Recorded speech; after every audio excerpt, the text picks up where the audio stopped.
नमस्कार, वंदे मातरम। मैं हूँ श्यामगिरी। आप देख रहे हैं हमारा चैनल मुद्दा भारत का। मुद्दा भारत का यानी मुद्दा आपका। आज का हमारा विषय फिर से कर्नाटक और महाराष्ट्र बॉर्डर का विवाद।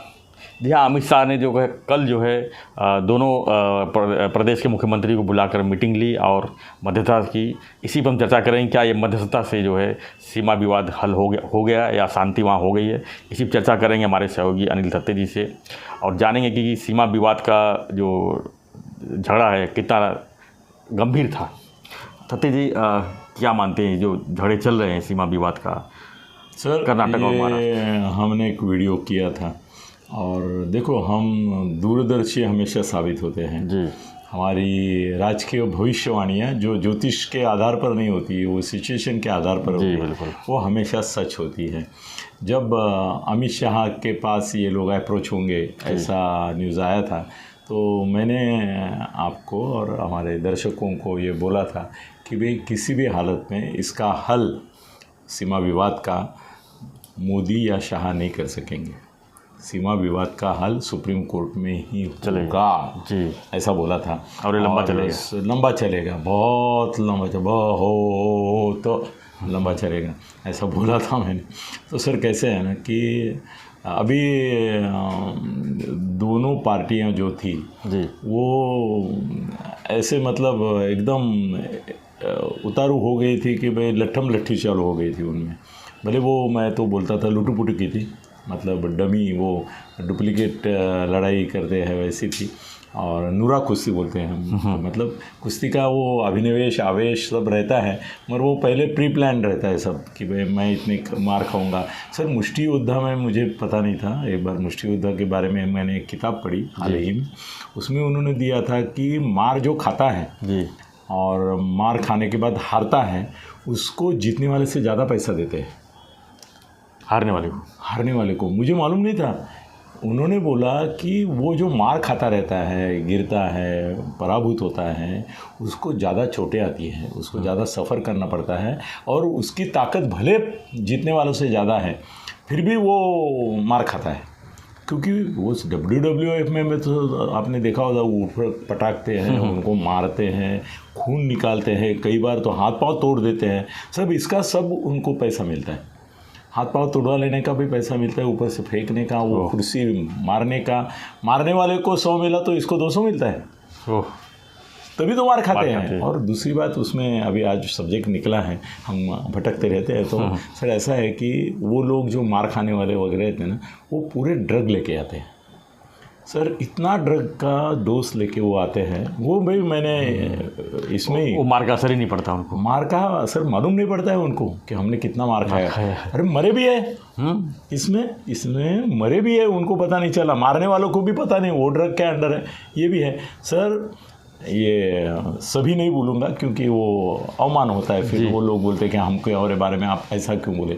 सर ये बैलगाड़ियों की जो शर्यत चल रही है अभी, उसमें से हम लोग 100% नहीं बोल सकते क्योंकि कुछ अच्छे लोग रहते हैं हमेशा, मगर सर 60-70% इसमें बैलों को दारू पिलाई जाती है और चलाने वाले भी दारू पिए रहते हैं, 60-70%, तभी वो चलता है।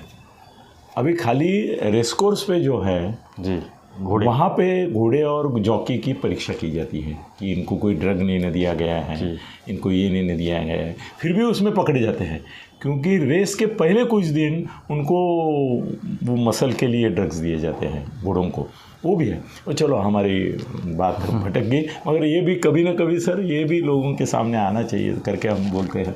सर ऐसा है कि हमने बोला था कि वो कर्नाटक और महाराष्ट्र जो है, तो कर्नाटक को ऐसा लगा कि भाई 6 महीने के बाद हमारे यहाँ इलेक्शन चुनाव है, तो थोड़ा ज़रा मसल ऐसा ऐसा करके दिखाए और उसका असर अपने लोगों पे असर होगा। अच्छा, मगर मुंबई ने ये नहीं सोचा कि भाई वहाँ भी बीजेपी की सरकार है, तो ये ऐसा ऐसा करके दिखाएंगे, तो उनको या तो ऐसा ऐसा करके दिखाना पड़ेगा या तो हाथ फैला के ऊपर वालों को बोलना पड़ेगा भाई संभालो इसको, ये ज़्यादा ही कुछ कर रहा है। इसकी वजह से हमारी सत्ता जो है महाराष्ट्र में वो डावाडोल हो रही है, लोगों में असंतोष आ रहा है, लोग बोल रहे हैं कि आप क्या नामर्द हो क्या, आप कैसे फाइट नहीं करते। यहाँ तक गई बात है, संजय ने तो बोल ही दिया कि ये क्या है, आप चुप क्यों बैठे हैं। और ऐसा है कि मुंबई बोल सकते थे वहाँ पे और उनको बोल सकते थे कि 6 महीने के बाद चुनाव है करके मैंने किया, ये क्या बोलेंगे। हो सकता है कि मोदी शाह अगर मुंबई ने कुछ किया जी। तो इनको बोलते थे आपने इसको बढ़ावा क्यों दिया, आपने क्यों बोला, उसका चुनाव है, उसको थोड़ा गर्मी दिखाना पड़ता है, करके दिखाया उसने, तो आपने भी तुरंत उसको सीरियसली ले लिया। मगर वो सीरियसली लेना शिंदे फडणवीस के हाथ में अगर होता ना तो वो कुछ नहीं बोलते थे। जी। ये भी सच है, वो बोलते थे कि भाई उन्होंने जो विधान किया है उससे हम सहमत नहीं हैं, हमारा अधिकार है, इतना बोल के ख़त्म होता था। ये जो गांव-गांव में उसके सीमा विवाद पर ये जंग छेड़ी, अपोजिशन ने निदर्शन शुरू किए, ये किया, और कुछ गांवों ने ठहराव मंजूर करने शुरू कर दिए कि हमको कर्नाटक में जाना है, तेलंगाना में जाना है। उसकी वजह से सरकार के ऊपर दबाव आ गए जी। और वो दबाव ऐसा था, वो अनैतिक था फिर भी नैतिक था। तो उनको शिंदे और फडणवीस को दाद मांगनी पड़ी। अब ऐसा है कि मुंबई ने जो बोला जी। वो मुझे लगता नहीं है कि वो स्पॉन्टेनियसली अपने ही मन से दिल से बोल दिया। अभी उसने भी उसमें देखो सर, ये लोग कैसे पलायनवादी होते हैं कि अभी मुंबई को बोला कि आपने जो ट्वीट किया उसकी वजह से हालत ख़राब हो गया। जी। उसने क्या बोला, वो ट्वीट मेरा है ही नहीं, मेरा डुप्लीकेट अकाउंट बनाया किसी ने जानबूझकर, और उसके ऊपर वो ट्वीट डालता रहा। भाई इसमें सवाल ऐसा है कि अगर बोगस ट्वीट है तुम्हारा, जी, तुम्हारे नाम पे डाला जा रहा है, तो 4 दिन तुम चुप क्यों बैठे? तुम टीवी पे आते थे, टीवी पे न्यूज़ में मुंबई क्या बोलता था कि हम अपना अधिकार नहीं छोड़ेंगे, हम सुप्रीम कोर्ट में फाइट करेंगे। सुप्रीम कोर्ट में ऑलरेडी चल रहा है, उसी हाँ में नहीं, उसमें और बलशाली हो गया और हमारी जीत हो गई। और अगर जत और यहाँ के लोग खुद ब खुद ठहराव कर रहे हैं तो हम क्या कर सकते हैं? ये बोलने वाला कौन था? यही था।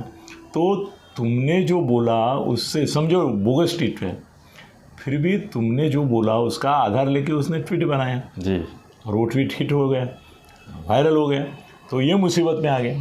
सर अभी अमित शाह और मोदी इन दोनों ने देखा होगा कि भाई अपने ये बच्चा है तो ये भी दोनों बच्चे ही हैं जी, ये अपना शिंदे और फडणवीस जो बच्चे हैं वो बेचारे इसी वजह से परेशान। घर में भी ऐसा होता है सर, एक बच्चा होता है ना बहुत दादागिरी करता है, अपने छोटे भाइयों को बहुत तकलीफ़ देता है।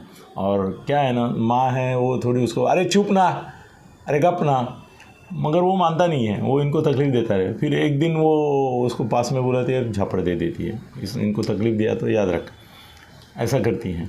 सर मोदी और शाह ने जब देखा कि भाई ये ज़्यादा ही कर रहा है और उसकी वजह से उनको ये परवाह नहीं थी कि वो क्या कर रहे हैं, उनको चिंता बाद में फडणवीस और शिंदे जब उनको मिले तब उन्होंने बताया भाई ये क्या कर रहा है, छोड़ो, इसकी वजह से कोई फ़र्क नहीं पड़ने वाला है, हमको भी मालूम है ये सीमा विवाद जो है वो कोर्ट में है जी, और कोर्ट की परमिशन के बिना ये भी ठहराव करते हैं पागल लोग कि हम उधर जाएंगे उधर जाएंगे, उससे थोड़ा जाता है कोई, ऐसा ठहराव होता है क्या?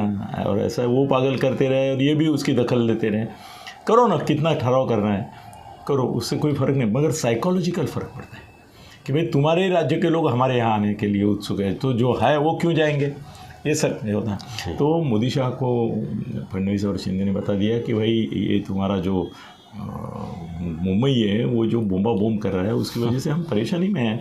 और महाराष्ट्र में सर आप पूरे देश में आपको मानना पड़ेगा जी, कल संजय से बात कर रहा था तो संजय को भी मैंने बोला कि पूरे देश में इतनी स्ट्रांग अपोजिशन महाआघाड़ी जो है आज की तारीख में महाराष्ट्र में, इतनी स्ट्रांग अपोजिशन किसी भी देश के किसी भी राज्य में नहीं है। मतलब मौजूदा जो अपोजिशन है महाआघाड़ी कांग्रेस, शिवसेना और राष्ट्रवादी की, पर्टिकुलरली राष्ट्रवादी बहुत ही एग्रेसिव हो गई है, इतनी ज़्यादा एग्रेसिव हो गई है कि सब हक्का बक्का रह गए कि भाई राष्ट्रवादी में इतना, ये शिवसेना वालों का एक ज़माने का जोर था, अब शिवसेना उद्धव जैसी हो गई है जी। वो थोड़ी अपंग है, थोड़ी ये है बेचारी, उसको होता नहीं है, अपंग नहीं बोलेंगे, व्यंग क्या दिव्यांग बोलते हैं उसको, वो दिव्यांग जैसा उनकी हालत है, वैसी थोड़ी इनकी भी हालत दिव्यांग जैसी हो गई कि भाई कोई जोर शोर नहीं रहा, पहले वो ताकत नहीं रही। तो शिवसेना का फायदा राष्ट्रवादी उठा रहे हैं। राष्ट्रवादी वो वैक्यूम जो है, जो पोखड़ी बनी है शिवसेना के एजिटेशन कम होने के कारण, वो फिल करके एग्रेसिव पार्टी करके आगे आ रहे हैं राष्ट्रवादी। और पवार साहब बैठे हैं उधर उनको मार्गदर्शन करने के लिए कि भाई करो, और वो भी कैसे करते हैं कि एक पायदल होता है, इन्फेंट्री होती है, एक जल सेना होती है और एक वायुसेना रहती है जी। पवार साहब वायुसेना का काम करते हैं। वो ऊपर से बोलते हैं अगर 2 दिन में ये शांत नहीं हुआ तो मैं बेलगांव जाऊँगा। उनको कुछ करना नहीं और उनको भी मालूम है जाने की ज़रूरत नहीं पड़ेगी, 2 दिन में ये शांत हो ही जाएगा। मगर पवार साहब ये अगर नहीं करते तो शायद 2 दिन के बदले 4 दिन चलता जी। 2 दिन में फडणवीस ने भी उनको बोला भाई पवार साहब अगर वहाँ गए और कुछ गड़बड़ हुई या उनको रोका सीमा पे जी। तो भी महाराष्ट्र में दंगे होंगे।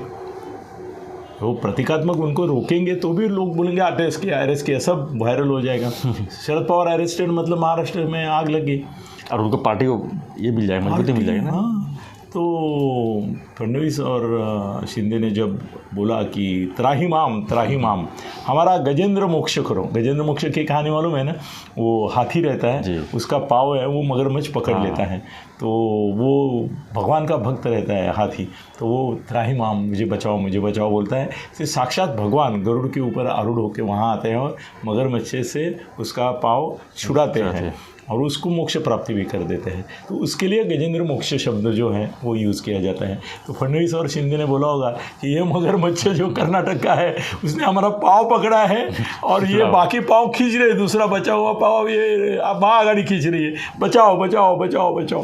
तो वो भी अवतार लिए और उन्होंने मोदी साहब ने बोला होगा कि दोनों बच्चों को ज़रा बिठाओ और उनको बोलो मस्ती मत करो, बोलो भी मत कुछ दिन के लिए, शुरू चुप।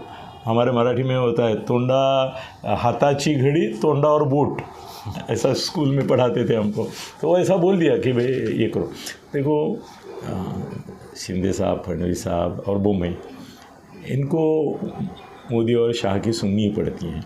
उन्होंने क्या बोला होगा कि देखो अभी ऑफ द रिकॉर्ड भी कुछ हुआ होगा ना, देखो आप कितना भी नाच नाचेंगे, नंगा नाच करेंगे, झगड़े करेंगे, आपस में बातें करेंगे, इसका फ़ायदा आपको कितना मिलता है 6 महीने के बाद के इलेक्शन में वो मालूम नहीं, क्योंकि बेलगांव पूरे कर्नाटक के लिए इतना बड़ा इशू नहीं है सर जी। कर्नाटक के लोगों के लिए इतना इशू बड़ा नहीं है बेलगांव रहता है कि नहीं रहता है, जितना महाराष्ट्र के लोगों को लिए है जी है। ये बात याद रखो, कर्नाटक के लिए बेलगांव रहा नहीं रहा कोई फर्क नहीं है, अपने को है साइकोलॉजी के लिए जी, फिजियोलॉजी के लिए नहीं है, मतलब भौगोलिक दृष्टिकोण से नहीं मगर भावना से है। तो उन्होंने बोला होगा कि भाई तुम जो कर रहे हो बस हो गया, अभी इतना खेलने दिया मैंने तुमको, बस हो गया, अभी तुम भी कुछ मत बोलो। सर इसमें जीत किसकी हुई? सर कर्नाटक की जीत है मेरे ख्याल से। कैसे सर कैसे है ना कि इसका जो फार्मूला है, जो पेपर में 5 सूत्री फार्मूला है, उसमें एक फार्मूले का आइटम ऐसा है कि जिसमें महाराष्ट्र और कर्नाटक दोनों को बोला गया है कि आप किसी भूभाग के ऊपर दावा नहीं करेंगे। सर इसका मतलब महाराष्ट्र के जो नेता हैं, शिंदे हैं, फडणवीस हैं, महाआघाड़ी वाले तो सुनेंगे नहीं जी, उनको अभी ये बोलना नहीं होगा कि बेलगांव हमारा है।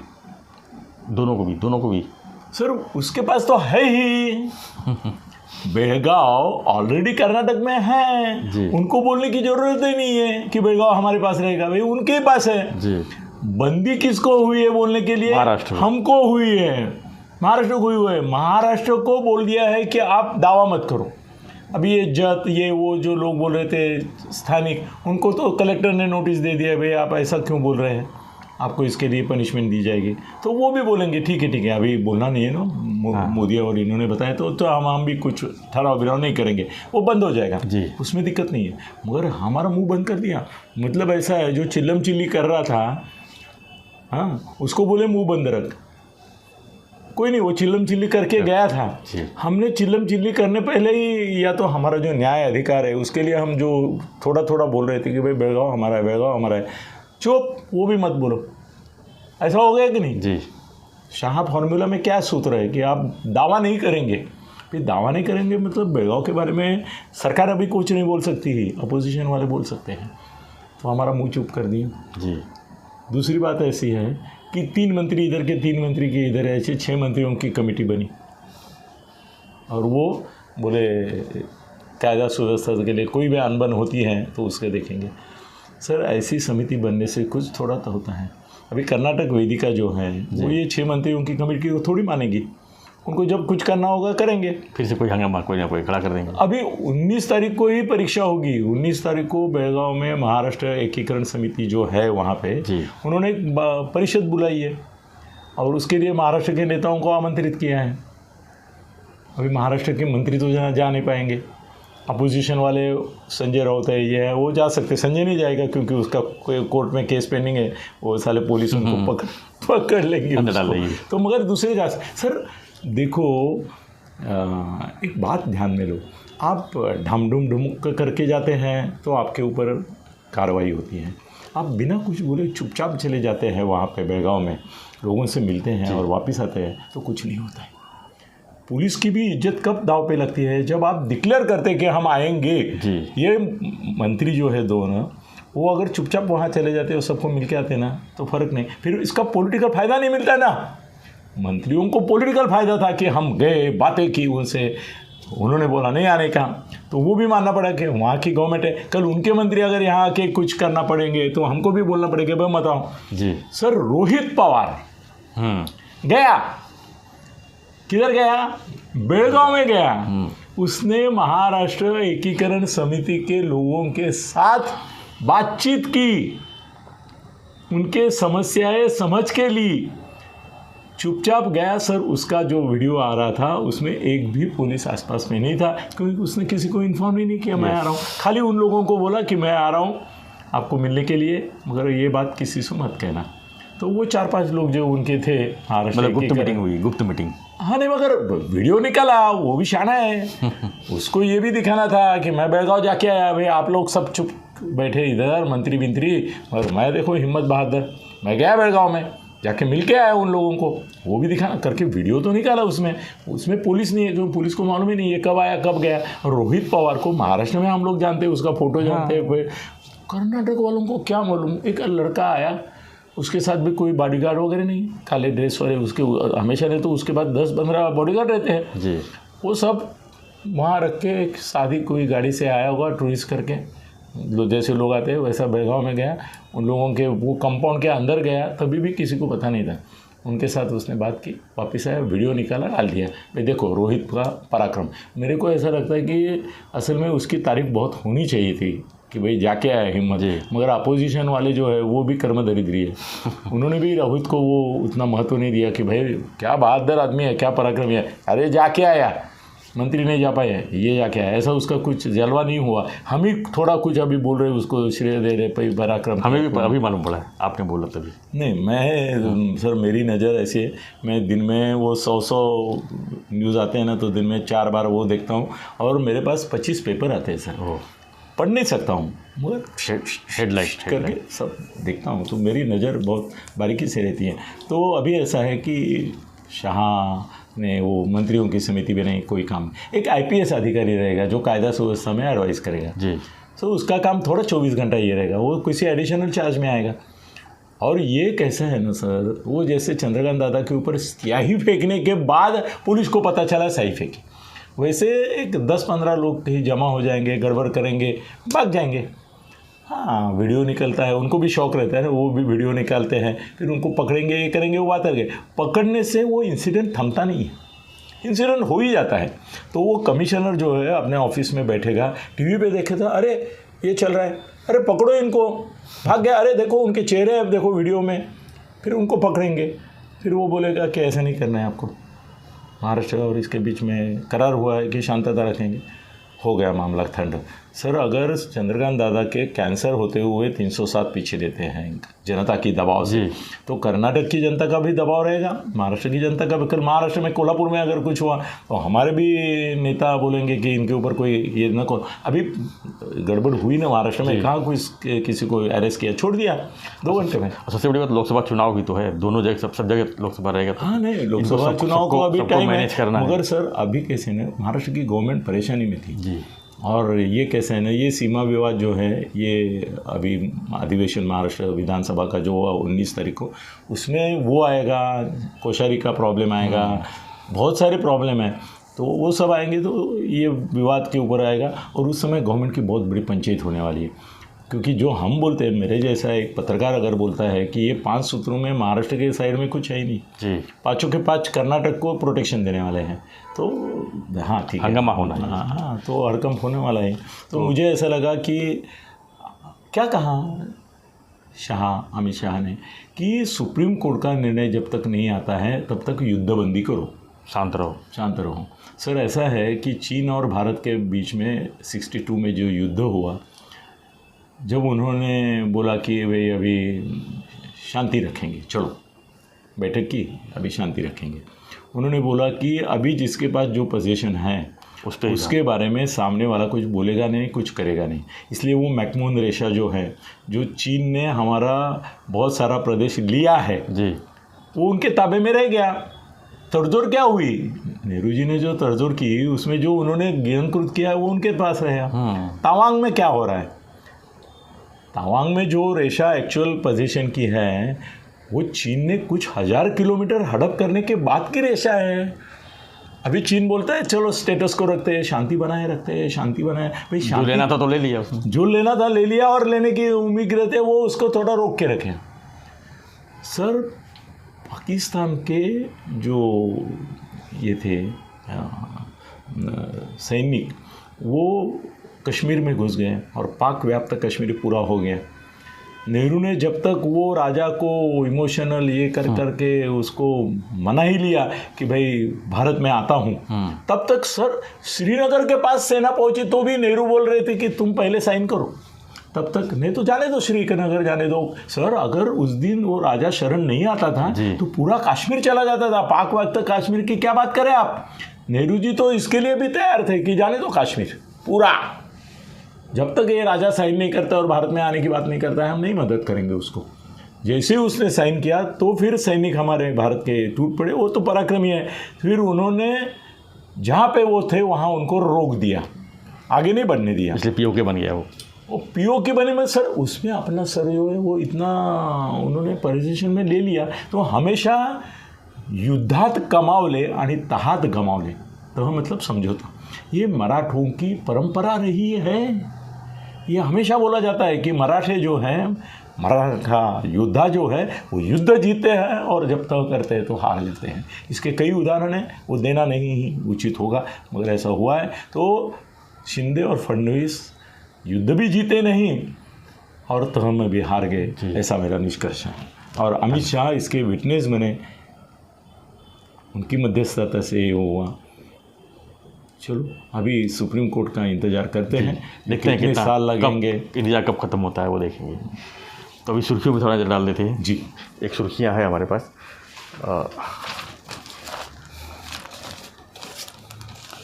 सर इसमें एक सुर्खियाँ ऐसी है कि राज ठाकरे मन से प्रमुख जो राज ठाकरे चाहते हैं कि पूरे महाराष्ट्र में जो नगर निगम का चुनाव है, स्थानीय स्वायत्त संस्था का जो चुनाव है जल्दी हो। तो क्या लगता है आपको जल्दी होना चाहिए? क्योंकि कोई महानगर पालिका 2-3 साल हो गए जो चुनाव नहीं हुए अभी तक, ऐसी पड़ा हुआ है ना। लोक प्रतिनिधि अगर हम विधानसभा राष्ट्रपति राजवट लगाते हैं तो बोलते हैं कि जनता का प्रतिनिधित्व तो नहीं हो रहा है। वैसे ही महापालिका में भी है। देखो मीडिया काम करता है आजकल, कैसा है ना, मीडिया ही ऑपोजिशन है और मीडिया ही नगर सेवक बन गए हैं। जो भी सवाल खड़े करते थे नगर सेवक, वो मीडिया खड़ा करता है। मतलब सवाल उठना बंद नहीं हुआ है, मगर लोक प्रतिनिधि सभागृह में दबाव लाके जो कर सकते हैं वो मीडिया नहीं कर सकता है। मीडिया का कातरन क्लिप मिनिस्टर के पास या अधिकारियों के पास जाता है, वो देखते हैं, बोलते हैं इसका जवाब देने की ज़रूरत नहीं। तो कहाँ आते हैं सर, रोज़ इतने एक्विजिशन पेपर में आता है, जवाब नहीं देते हैं। महापालिका अगर एक्टिव है तो उनको अधिकारियों को सामने बैठे हुए कुछ न कुछ जवाब देना पड़ता है, जवाबदेही होती है, उत्तरदायित्व होता है। तो राज साहब ने जो बोला एकदम सही है, चुनाव जल्दी से जल्दी होने चाहिए। मगर अगली बात यह है कि महाराष्ट्र की जो गवर्नमेंट है वो महापालिका चुनाव चाहती नहीं है। मतलब महापालिका का कोई प्रतिनिधित्व करे ही नहीं। प्रतिनिधित्व करने के लिए वो बोलेंगे आमदार बेमदार है वो देखेंगे, मगर चाहते नहीं है। क्यों सर, महापालिका चुनाव से 2 हानि ये गवर्नमेंट को हो सकती है। एक तो ऐसा है कि महापालिका चुनाव में अगर ये 3 पार्टी एक साथ लड़ी, महाविकास आघाड़ी, तो हो सकता है कि 70% से ज़्यादा महापालिकाएं और नगर पालिकाएं उनके हाथ में जाएगी। अभी थाना की नहीं जाएगी क्योंकि शिंदे साहब का होल्ड है, मगर हो सकता है सर मुंबई भी जा सकती है, बहुत सारे जा सकते हैं। पिंपरी चिंचवड़ अभी लास्ट टाइम नहीं था, मगर इस साल पुणे जा सकती हैं सर अगर ये हुआ तो ऐसा है कि 70% बड़ी बात है सर, महाआघाड़ी के पास जाना, ये बात है। इसके लिए वो चाहती नहीं कि जल्दी चुनाव हो। उसका असर विधानसभा चुनाव भी पड़ सकता है, लोकसभा भी पड़ सकता है। और दूसरी बात ये है कि अभी तक शिंदे साहब की पार्टी ऐसी बनी नहीं कि सब जगह उनके उम्मीदवार वो खड़े कर। बिल्कुल लाएंगे कहाँ से?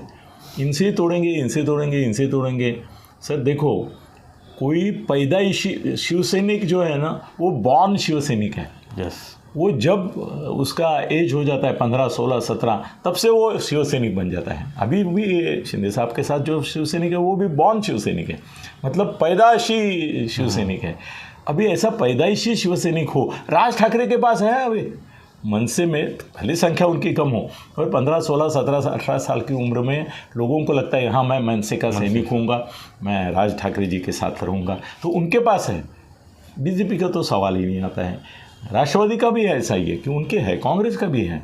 एक शिंदे साहब का गुट ऐसा है कि जिसमें पैदाइशी शिवसैनिक नहीं, क्योंकि वो भी पैदा हुए, तो वो भी अभी पैदा हुए, उनका पुनर्जन्म हुआ है जी, पुनर्जन्म हुआ है। वो बोलता हूँ ना मैं, ऐसा बोला, पक्षी अंडे में रहती है पहले बाहर आती है, उसको द्विज कहते हैं जी। तो हमने ये द्विज है, इनका दूसरा पुनर्जन्म है शिंदे साहब और उनका। तो पुनर्जन्म वाले जो है वो संख्या में कम है, तो इसलिए उनको उम्मीदवार भी मिलेंगे कि नहीं, कितने मिलेंगे। अभी क्या होता है ना कि शिंदे साहब पेपर में पढ़ते हैं जी कि भाई ये फलानी ग्राम पंचायत शिंदे गुट ने जीत ली, ये फलानी ये जीत ली, तो उनको भी आश्चर्य होता, अच्छा मेरे लोग यहाँ पे थे, उन्होंने, क्या होता है शिवसेना में जो असंतुष्ट होते हैं ना वो खुद ही बोल देते हैं हम आज से शिवसेना शिंदे गुट में, वो यहाँ आके उनको मिलते भी नहीं है, वो परस्पर डिक्लेयर करते हैं शिंदे गुट। देखो अपक्ष लड़ने से उनको शिंदे गुट करके लड़ेंगे और कल इनको मिलने आएंगे तो एक गुच्छा तो मुख्यमंत्री के हाथ से मिलेगा, भाई शाबाश शाबाश कुछ किया है आपने, कहीं मदद लगली तो सांगा, कुछ मदद ग्राम पंचायत को उनको मिलेगी,